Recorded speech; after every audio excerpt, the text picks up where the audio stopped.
This meeting is being recorded.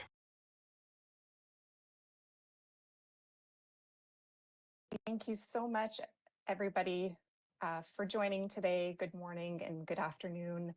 I'm so happy to welcome you all today to this TB Talk session presented by Indigenous Services Canada. Bienvenue à tous et bienvenue de cette session de la série Parlons tuberculose présentée par le Service autochtone Canada. Si vous voulez écouter en français, veuillez cliquer sur le globe terrestre en bas de votre écran et sélectionner français. My name is Charlotte Sharsky. I'm the National TB Program Coordinator here at Indigenous Services Canada, and I'm privileged to be joining you today virtually from the traditional and unceded territory of the Algonquin Anishinaabe people. I would like to acknowledge the traditional lands across this beautiful country from which we're each joining from today, from coast to coast to coast. You'll see that a pre-poll has popped up in your screen. Just thanking you very much in advance for completing the pre-poll. There will be another short poll at the end of the session, and it will really just help us understand who we're reaching and how we may improve future events. So I'll just pause for a quick moment as people complete the pre-poll.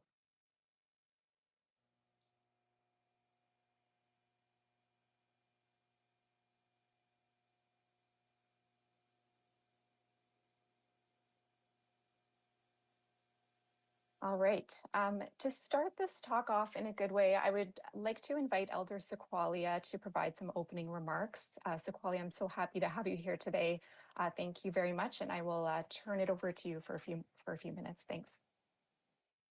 Hi, Austin. I welcome each and every one of you to the ancestral traditional territory of Squamish, Ocomayoke, Squamish Nation, acknowledging the ancestral traditional territories where you're all from and may have family there still, and where you live, work, and play.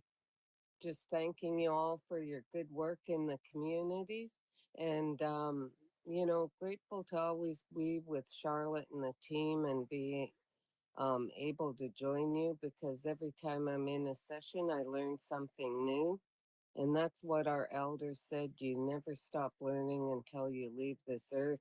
So I'm grateful. And because it's a short gathering, I'm just going to do a short opening prayer and then turn it back over to Charlotte. I will shut off my video and mute myself until it's time to close you with a song and prayer, a song for my people.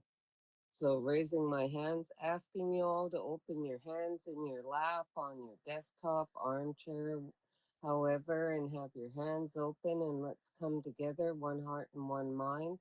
And I'm going to say the prayer to start us. Chen Quinn Mentomi Kakakanak Chasiam Yonsio Man Squall went to squalls deceits.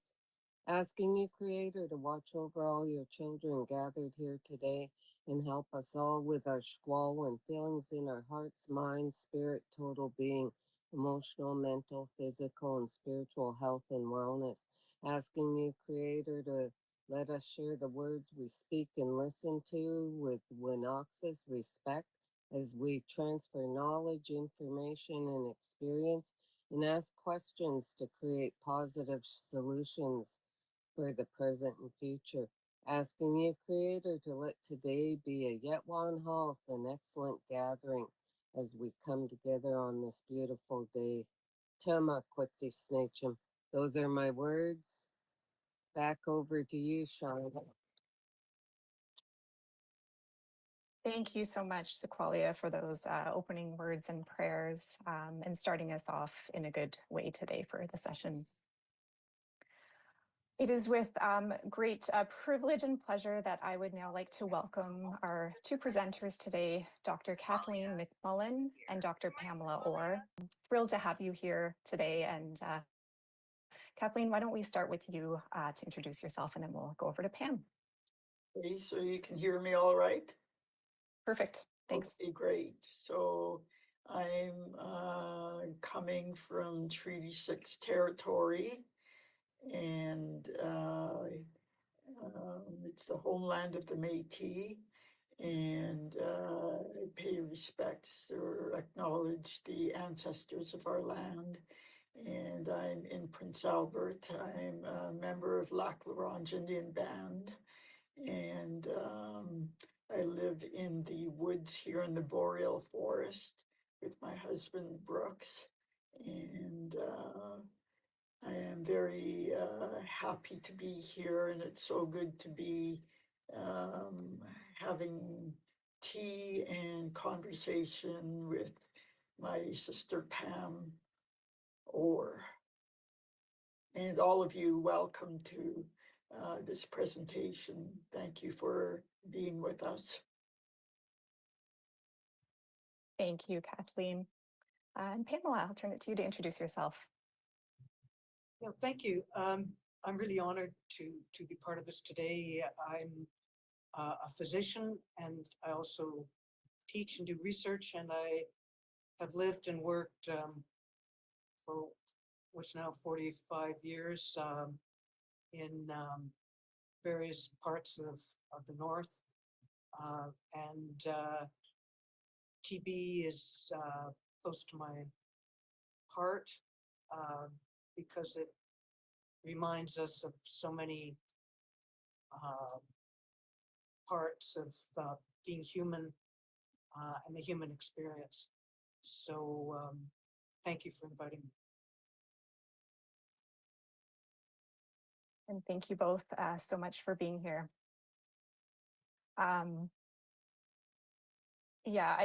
Thank you very much to you both for bringing us into your conversation today. Before turning it back to you, I'll just let everybody know that there will be time following the presentation today for questions and discussion. So please feel free to post questions for Kathleen and Pam in the Q&A box, and we'll have lots of time to visit them towards the end of the session. So with that, I'll turn it back over to you, Kathleen and Pam, to lead the conversation today. Over to you. Thank you. I wanted to start out today by bringing up the concept of ethical space, which Willie Ermine, who's such a wonderful, wise elder from Saskatchewan, has talked to all of us about. So an ethical space is where we are right now. We're people from different worldviews, different mindsets, different places of the mind and heart, and yet we come together in this space where we can respect each other and develop some trust. And in this space, we don't have to agree on everything, but it's a safe space in which to try to establish relationships. So the the medicine wheel is an ancient symbol and guide for living that is particular to the Cree of the Canadian Plains, but and it represents a way of viewing the world and a way of being in the world, and yet the form of the circle and what it encompasses, as we'll talk later in this hour, is somewhat universal. So this circle and the idea of mind, heart, spirit, and body, we find in the Mayans, in Indigenous peoples of Australia, New Zealand, the Sami in the north. So with that in mind, the medicine wheel can help us when we deal with and there are various forms of the medicine wheel, various colors and expressions, but this is a kind of a basic representation that we put on the screen. So with that in mind, let's start at the Eastern Gate, which is the spiritual gate. And Kathleen, what can you tell us when a community, an Indigenous community, experiences an outbreak of tuberculosis at the beginning? how can we enter this Eastern gate, the spiritual gate, to try to find a place to establish a proper relationship between the Western ways of viewing tuberculosis and more traditional ways. Okay, well, I'll start off a little bit about, since you talked about Willie's philosophy about ethical space, and I think what he's capturing is in the Cree word Wakotowin, and Wakotowin is a Cree word which describes the Cree worldview, and that Cree worldview is captured in the medicine wheel. It describes how we are all related, and that was mentioned in the prayer this morning, and that we're all interconnected in some way, and the medicine wheel shows that we are all interconnected, and how the energy in the relationship can create transformation. So we're all connected here together, oddly, by a disease, by tuberculosis. And this Wakotowin is transformative. And so I'm assuming that it is the hope of everybody that has joined in today that perhaps we have some answers to addressing TB. And I am an academic advisor and Indigenous knowledge keeper for the College of Medicine here in Prince Albert. And so I don't have a lot of background in TB, although I did work for the Determinants of TB Transmission Project from 2006 to 2011. And that was a project that looked at, or out of that project, I wrote a paper called Old Kiam, a framework for examining disproportionate experience of TB among Aboriginal people of the Canadian prairies. And in writing that paper, we learned how to approach communities with TB outbreaks. And I'll share some of that experience with you on how we went about it. It was a successful project.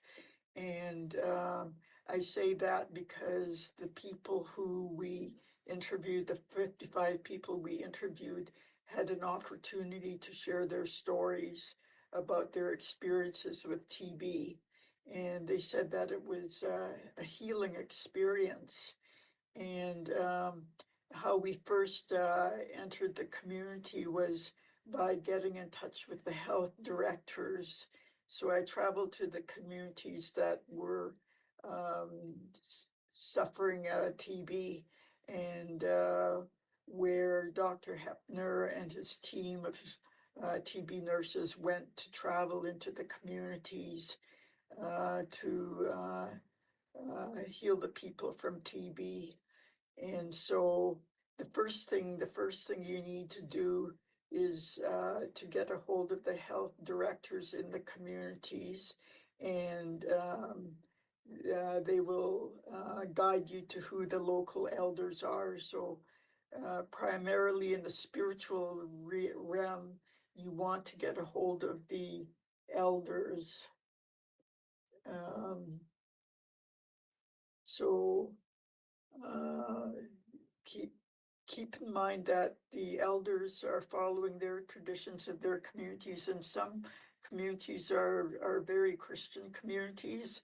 And so one of the things we usually do is approach elders with the gift of tobacco, but that's not always accepted in all the communities. So you've got to make sure that your health director and community health workers are very engaged with the culture of the community, and that when you approach the elders, that you do it in a good way, following the ethos of the community.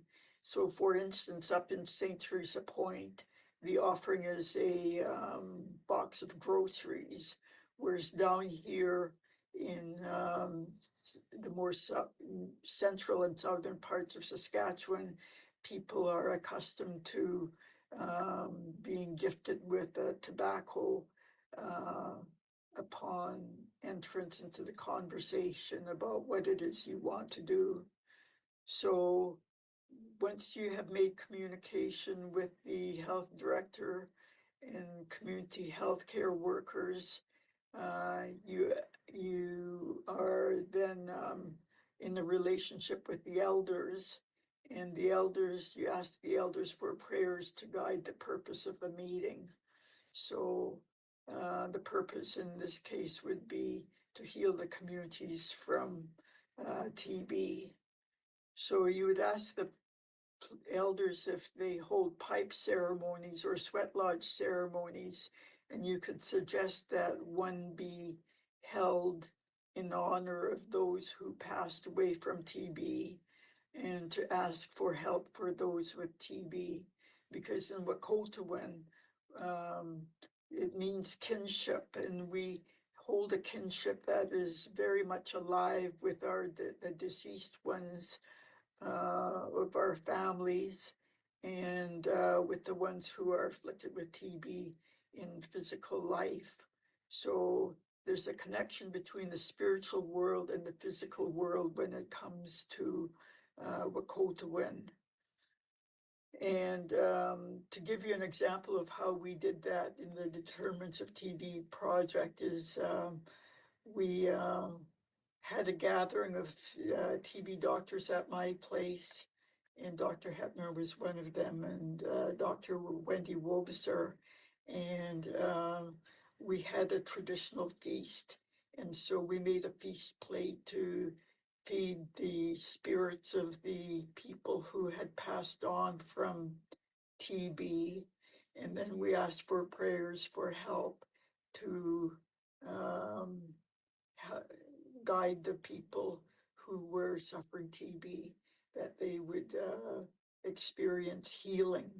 So Wekotowin was very much in place, and the ethical space was very much in a reality for us, as we had the Western world of science meeting the traditional world of our ancestors, and the physical world of those who were experiencing TB.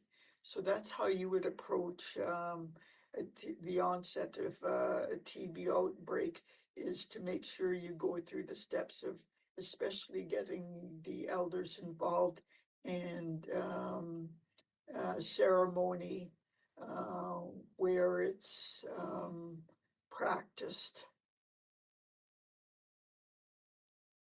I love that word with Tokoin, establishing relationships, and at the beginning, at the eastern gate, the spiritual gate of this medicine wheel, and you've talked before about how sometimes health workers can just be parachuted into a community and without establishing relationships, and and and it's always best, of course, if relationships are established before there's some kind of tragic event like an epidemic. It's kind of an impetus for those who, including myself, who work and live in a major center, to get out there and establish relationships um, ahead of time with communities members. And now, if we move in a clockwise direction to the southern gate, which is the emotional gate, can you elaborate for us and help us to understand how emotions will factor in as we try to work through the management of a TB outbreak in a community? Okay, so in drawing from my experience with the TB project, um, in the emotional realm, I guess part of the success here in Saskatchewan, there was success throughout the Alberta and Manitoba too, but what happened here is I'm an Indigenous person, and we were traveling to northern communities, and so when after Dr. Hepner and the nurses uh, treated the people for their TB, they asked them if they would be interested in taking part in this project and sharing their story. And so from an emotional standpoint, I was connected to them. I was related to them, and but partly because as being a Cree woman myself, and it was there's an emotional connection there as being a member of the community, and it helped put them at ease. And then, although the information sheet was written in language of the university, what the study was about, I reworded um, the information sheet in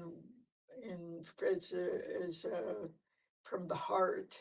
And so I explained that what we really wanted to hear was their stories of their experience of TB as a means of helping others, that their stories may be helping others from the experience of TB. And so some of the feelings or the emotions that came out of the stories was sadness, fear, and anger. These were common results. And it's partly the historical legacy of TB in communities and residential school and the experience of racism. And so uh, when I wrote the paper, Old Kiam, Kiam is a fictional character. It's an old man who symbolizes how people were feeling at the turn of the 20th century when they were put onto reserves and they were put into residential schools and also TB sanatoriums. And they felt they didn't have a voice in the face of colonial expansion and oppression. And Kiam means what's the use, or I give up. And so because of the oppression that they felt like giving up. And there were some stories that were shared where people felt like they had given up on um, their healthcare systems in the past, and that they had given up on a healthcare system that they didn't feel familiar with. And so what was different about the Saskatchewan experience is that the doctors actually and nurses went into the communities to treat the people with TB, and they uh, felt more at ease. And in their stories, there still were stories of frustration, and there were some stories of disappointment and some stories of despair and the feeling of giving up on their personal health and perhaps even in the healthcare system in their communities.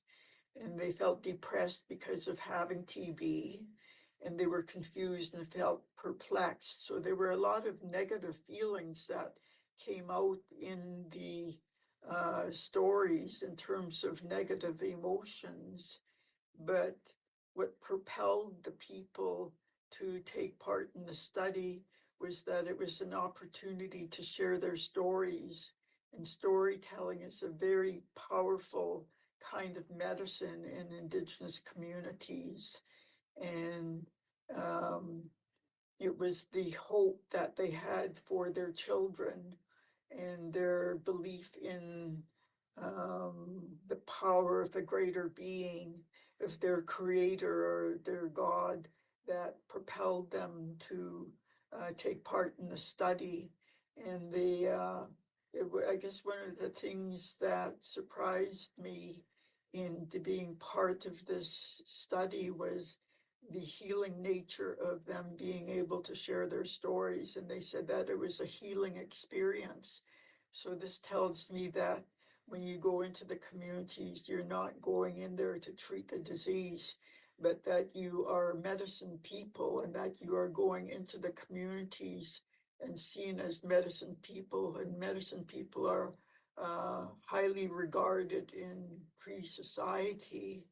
My grandmother and grandfather were medicine people in their communities. My grandmother was a midwife, and my grandfather practiced in traditional medicines, but he was also a lay reader for the Anglican Church.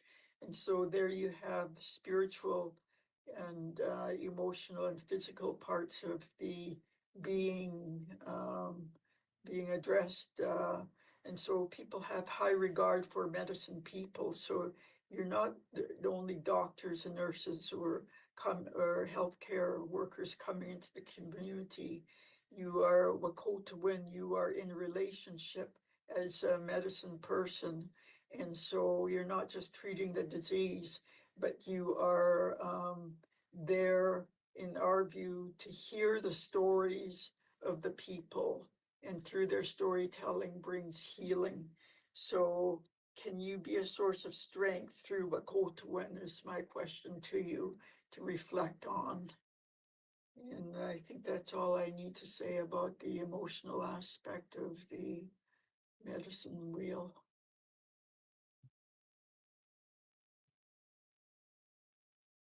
And so I guess I'll go on to Pam in thinking about this. Pam, the Western Gate is about the physical world.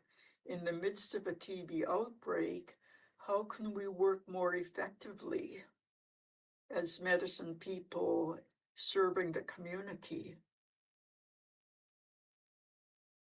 Yes, so the Western Gate is the physical world, and I translate that as actually the nuts and bolts of action in the management of an outbreak. And I think someone just posted something on the chat line that we're talking about, you know, a TB outbreak, but what we're talking about here just applies to so many other issues of health and well-being. So, you know, normally, at least among physicians and nurses and others, talking about the nuts and bolts of an outbreak, what do you actually do? There's a lot of focus on technology. Like, can we get a Gen Expert machine? Can we get IGRA testing? What about digital X-rays and this sort of thing? But you know, I would like to focus just for a minute or two here on the component of action that I think is the most important. That's community health representatives, or whatever word we want to use for that. They are the absolute pillar of everything we do in health and wellness, and not just in Indigenous communities, but you know, they should be used everywhere, as they are in many countries like Costa Rica and others.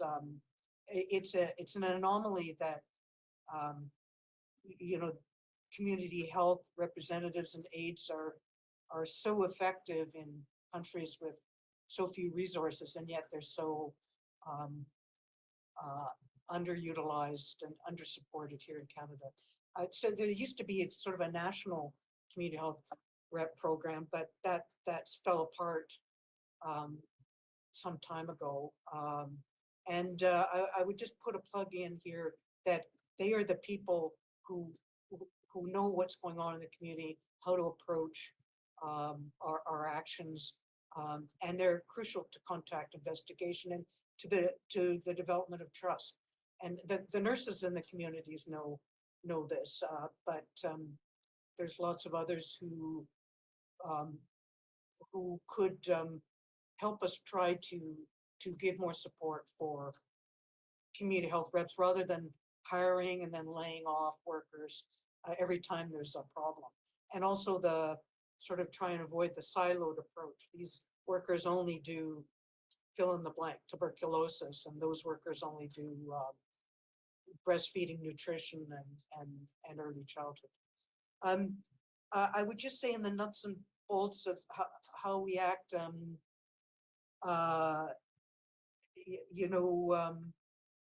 when we do contact tracing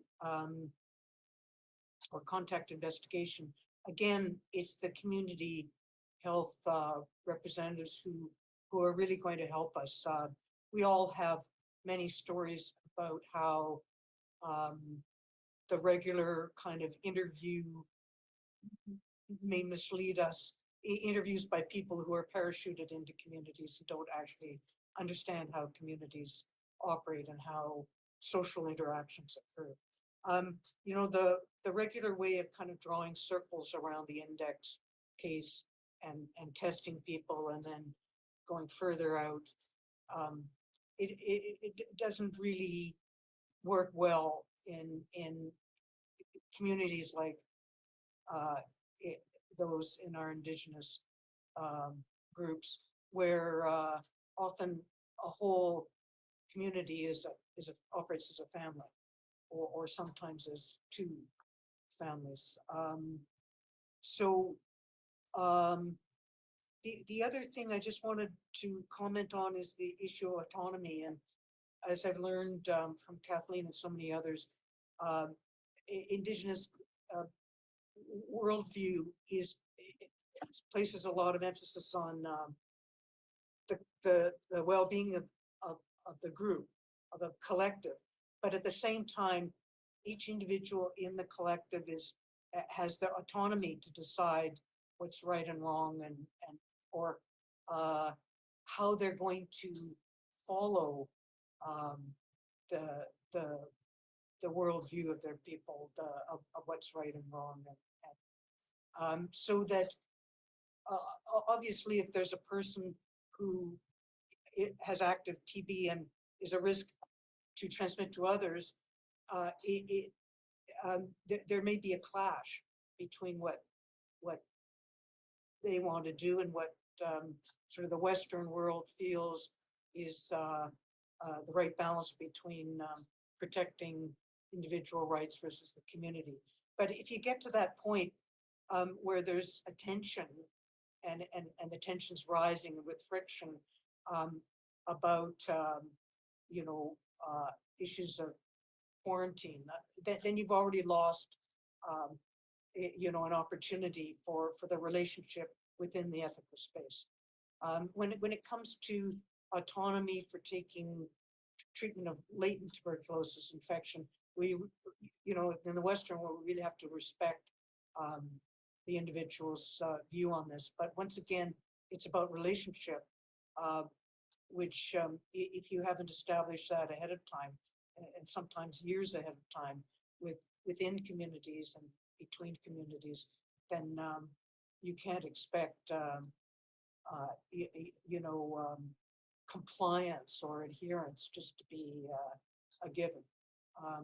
It's even those words are not, they're somewhat of an anathema when we try to work in the ethical space where worldviews differ. So I'll stop there. So Pam, the Northern Gate is the world of the mind. And I'm wondering, what are your thoughts about how this gate can help in better TB management? Yes, the world of the mind, I think of as analytical, and asking the question, what are we doing? What have we done? What have we not done? And using that to understand how we can do better. And this is obviously something that Indigenous communities have done forever.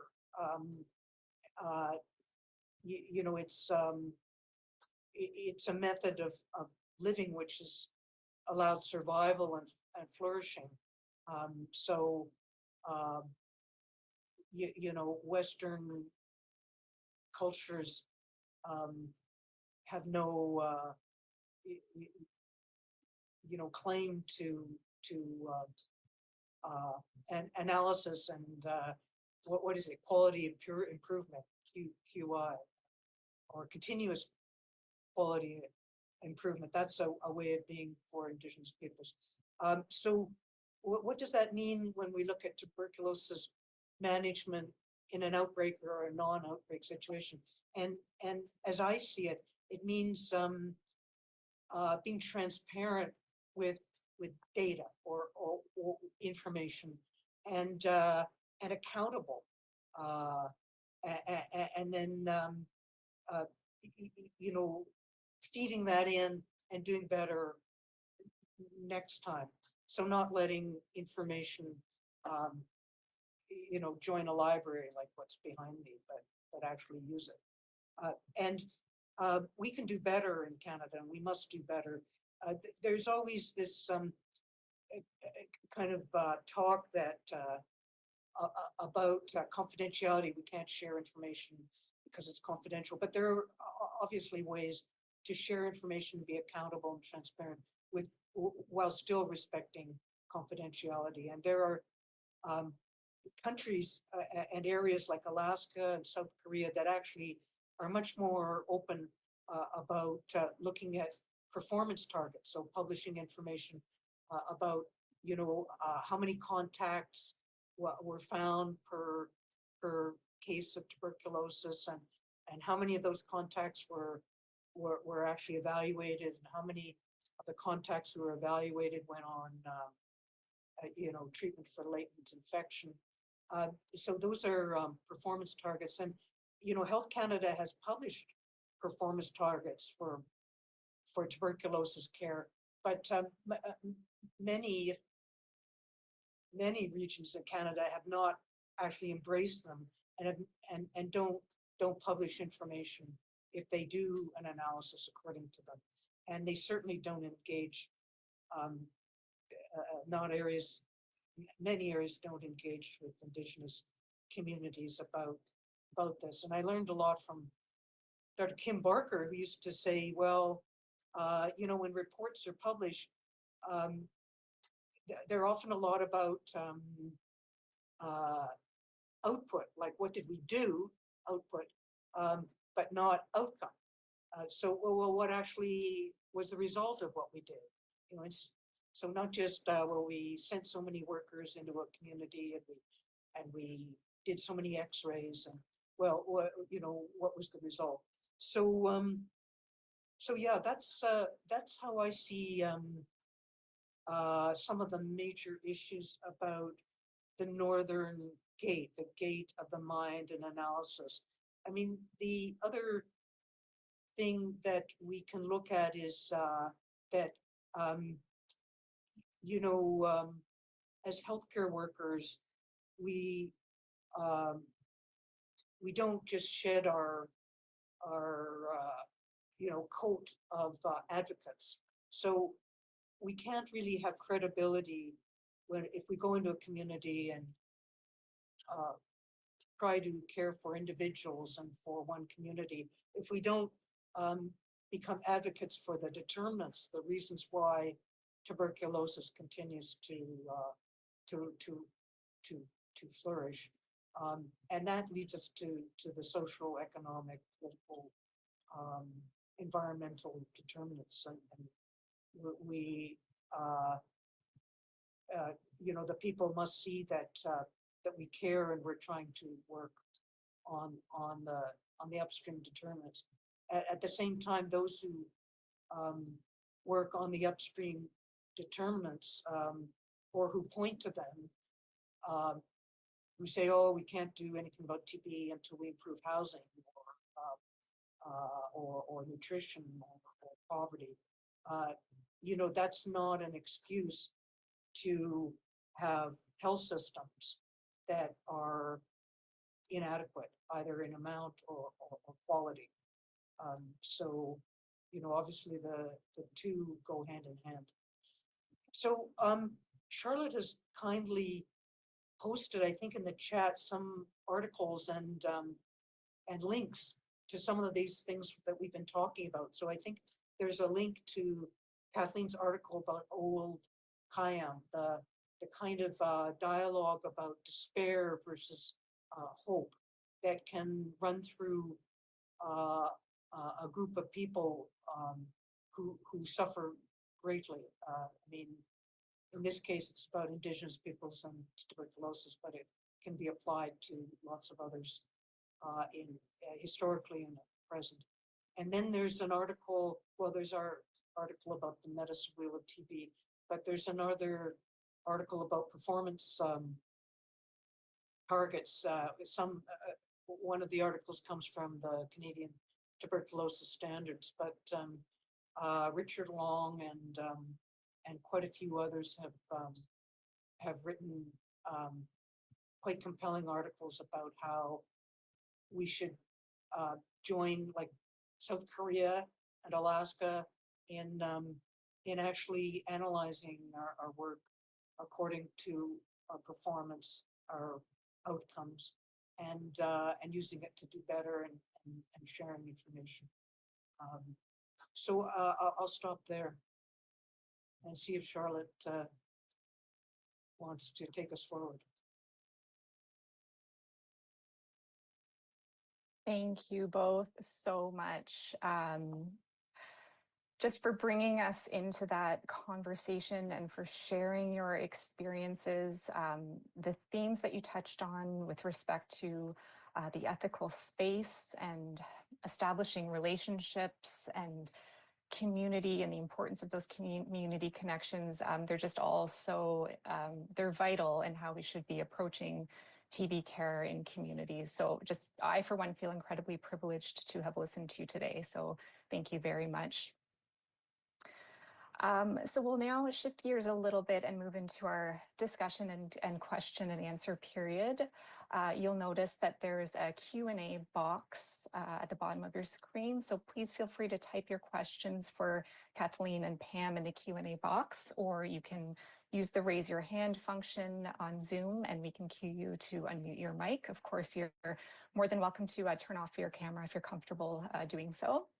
If you're joining us from a phone line today, you can enter *9 to figuratively raise your hand, and I'll prompt you to unmute your line to speak. So maybe just while folks are gathering their thoughts, I can start off with a question. Kathleen, maybe we can start with you for this question, and it's really regarding the Southern Gate and emotion. And I think what you talked about just really reminded us of seeing the person in front of them rather than the disease or TB. And for many of us on the line today as healthcare providers, we can certainly get hyper-focused on the biomedical components of care and the physical components of care. And it seems that especially with TB outbreak management, providers can really get into task mode, and just acknowledging that we really need to shift that perspective and way of approaching care. So I wonder if you have any, I guess, guidance or advice for care providers on how to nurture that shift in thinking or being, or perhaps if you have an example of how you've seen a healthcare worker exemplify that and the impact that it had in community. Okay, so normally when doctor or nurse comes in, they ask the patient, how are you doing? But in getting back to what Cotuan, you need to develop a relationship with the community member is doing. It's coming from a place of relationship, and so it's always good to ask them where they come from, and that's how we usually greet each other in communities. When we're out of the community, when we're meeting new people, is we always ask you, where are you from? And establish our relationship with the land, and who are you related to? And so this is traditional way of discourse. And so I recommend that people go beyond how are you doing, but where are you from, and who are you related to, and that is practicing Wakotwin, the relationship building. And then you'll find that people open up, it opens up the doors to, you may find out more information about how their medical health is going by opening that door with that relationship. Thank you. And that seems so intuitive when you say it, but it's, I find it does get lost sometimes with nurses and providers getting outside of that, that practice. So thank you for that reminder. Then in this presentation, we opened up with where we made land acknowledgement. And so that comes from the philosophy or worldview of Indigenous people to where are you from by acknowledging where the land, because you are part of the land, you are the land. Yeah, that's wonderful. Thank you. We did have a question in the chat, and perhaps Pam, I'll direct this one to you as it relates a bit to what you were speaking about with the Western Gate. Is how should one approach a scenario where a medical officer of health, say, wants an autopsy of an elder who has died from suspected TB and wants to prepare the body for burial? Who trumps?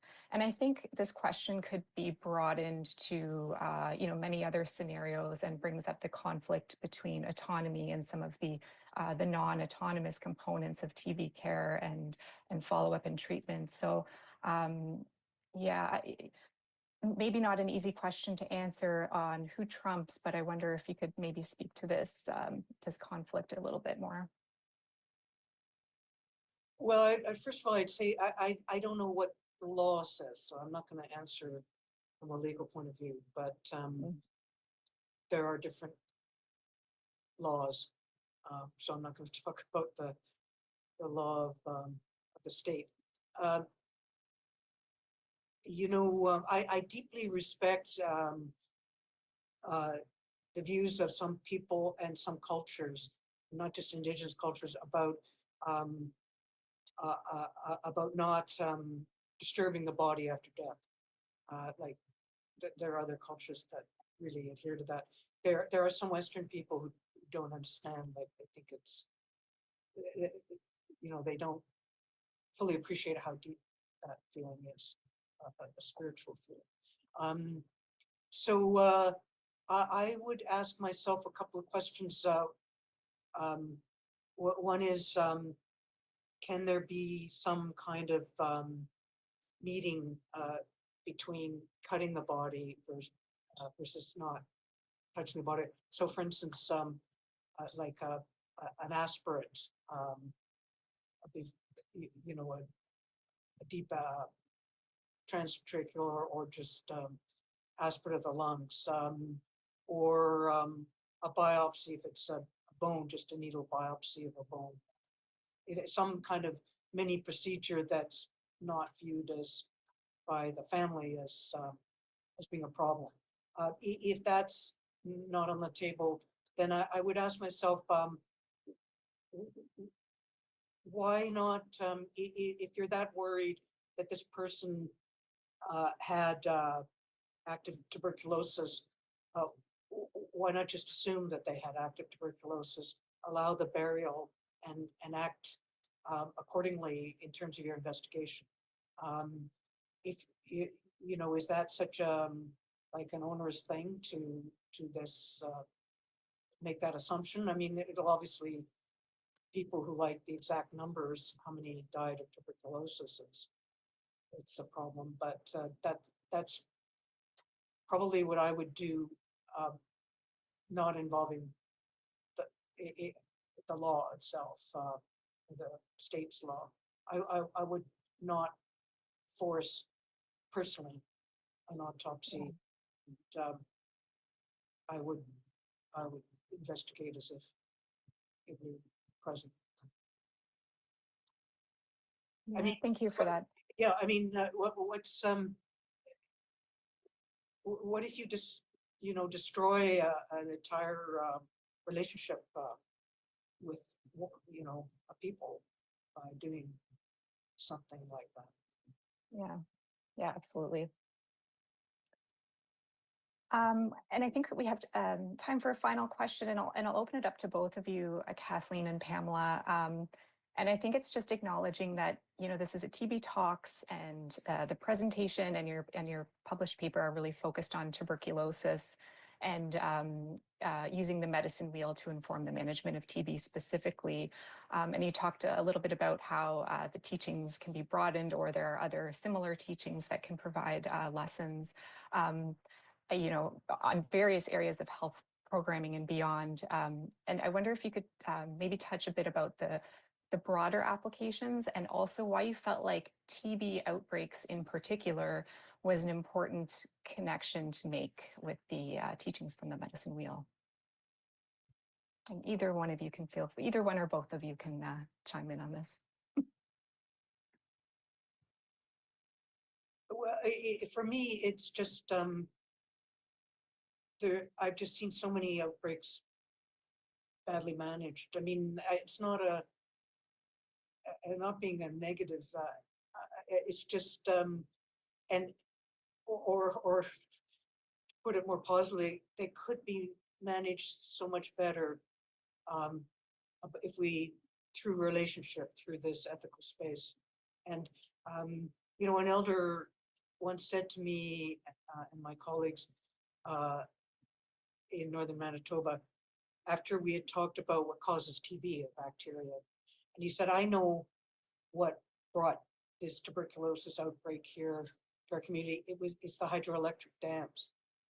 And he was absolutely right. I mean, it took me aback, but the more I thought about it, we obviously should have entered our work with that at the front of our minds. Anyway, I'll let Kathleen comment. Do you have anything more to add? The cause of TB,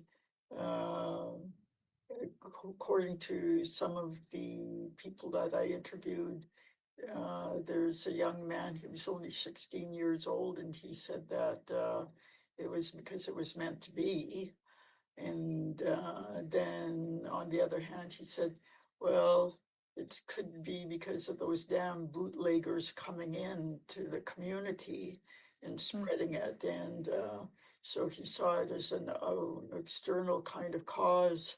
And so with their community was a dry reserve, and trying to be a healthy community, but there was still, they had to contend with these challenges of the outsiders, although they're outsiders bringing in the disease. And so there were different perspectives about the cause of TB. Thank you so much. And I think that's a wonderful thought to leave on as we conclude the Q&A and discussion period. Before turning it back to Elder Sequoia, I just really want to sincerely thank you, Kathleen and Pam, for joining us today and for sharing your conversation with all of us. And to everybody that joined today, thank you so much for participating. You'll see a post-presentation poll pop up shortly. Please take a quick moment to complete it after Elder Sequoia provides her closing remarks. And the poll will remain open until everyone has logged out. So you're welcome to just move it to the side of your screen while she shares some closing thoughts to end our session today. So I'll pass it back over to you, Sequoia.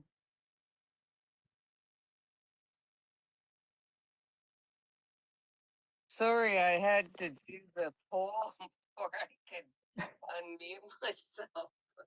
So I said none at this time. Good workshop, and I want to thank the presenters for all that you shared. My hands are up to you in gratitude and thanks. for sharing. And, it's an important discussion that we all need to have and understand. So I'm glad to see the work that's being done. I'm going to do the Snowbird song. It was Sisolia's song, an old song from the late 1800s, early 1900s, that our elders fixed so that we can share it with other people who aren't of our nation and our culture. And they named it the Snowbird song. And it's a healing song. So just open your hands, hearts, and minds, as I say. And while I sing, pray for each other, your families, and communities, and all the work that you have to do. And then I'll do the closing prayer. Oh, oh, eh, oh, eh, oh, eh. Oh, eh, oh, eh. Ah, eh, ah. Oh, oh, eh, oh, eh, oh, eh. Oh, eh, oh, eh. Ah, eh, ah. Oh, eh, oh, eh,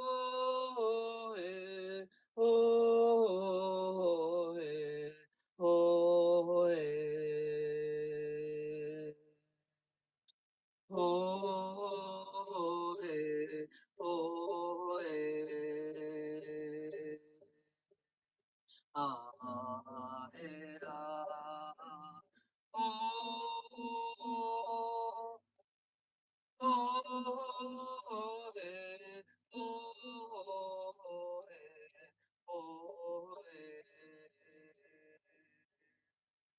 Oh, eh, oh, eh. Ah, eh, ah. Chen Quan Mentomi Kakakana Tersiam Yon so Tunoyap and Manman Squalwan to squalls to seats, asking you, Creator, and also all our ancestors to watch over and guide all your children gathered here today, and all of our families and our friends and their families and our communities. Put a shield of safety and protection around all of us and help us all with our squall and feelings in our hearts and minds, our total being, our emotional, mental, physical, and spiritual health and wellness and well being. Asking you, Creator, to hear our prayers for all our family and friends who have the many serious illnesses like cancer, arthritis, diabetes, heart problems, and also TB, and are receiving treatments, and all those with injuries. Prayers for those waiting for surgery for their illness or injury, those who have had surgery and are in recovery and waiting for physio. Prayers for all those with anxiety and depression. Prayers for all those who have all the many different types of colds and flus going around, especially this bad sinus coughing cold or virus that when you test isn't COVID, and it takes long to recover from the cough. And all those who may have RSV or pneumonia or any of the strains of COVID, and all the many illnesses there are we can't begin to start naming. Hear our prayers for their health, healing, and recovery. Hear our prayers for all our family and friends who have traumas and battles with alcohol and drugs, whether toxic supply taking many or prescription drugs. And prayers for all the homeless who are there because of their traumas and battles and health issues, especially their emotional and mental health issues that impacts their physical and spiritual health. Let our prayers put a shield of safety and protection around all of them and help them with their squalwen, total being, and maybe help some find the healing path to wellness and recovery. And prayers for the homeless to find um, warming shelters or shelters to stay in at night because of the severe cold weather all across the country. And also prayers that they contact their family to let them know they're alive and as well as can be, or ask someone who knows their family to contact them for them. Prayers for all our family, friends, and communities who may have lost loved ones, that our prayers hold them up as they say farewell to their loved ones who are becoming ancestors, and in the healing days afterwards. And always remembering the teaching I share from my late grandfather and other Squamish Nation Coast Salish elders, that our loved ones, when they leave us, they become what I call our spirit guardian warriors. And they watch over and protect us with Creator from serious injury or loss of life at times. Those times when you were late and upset that you were late, and then found out if you had left it on time, you may have been in a severe accident and lost your life or been seriously injured. Not just luck or coincidence, spirit guardian warriors taking care of you. And they lift us up when we were low in our squall wind or just needing an extra lift during the day. They send signs, a shiny coin on our path that many believe is a sign of loved ones by us, or a song on the radio, or maybe an eagle, raven, something in the air, on the land or water that lifts us up and makes us smile. Spirit guardian warriors. So no, we're never alone, and they're always protecting and watching over us. Asking you, Creator, let us have a wonderful rest of the day and evening and rest of the week until we come together again. Tama Quetzi Snachum. Those are my words. And as I always share from my late son, he'd say peace and love. And he'd put his peace sign over his heart and say top left. So peace and love. I've added peace of heart and mind, love from my heart to your heart. Air hugs. Which I up yo. You all take care and see you soon. Thank you very much, Sequoia. Have a wonderful afternoon, everybody. Take care.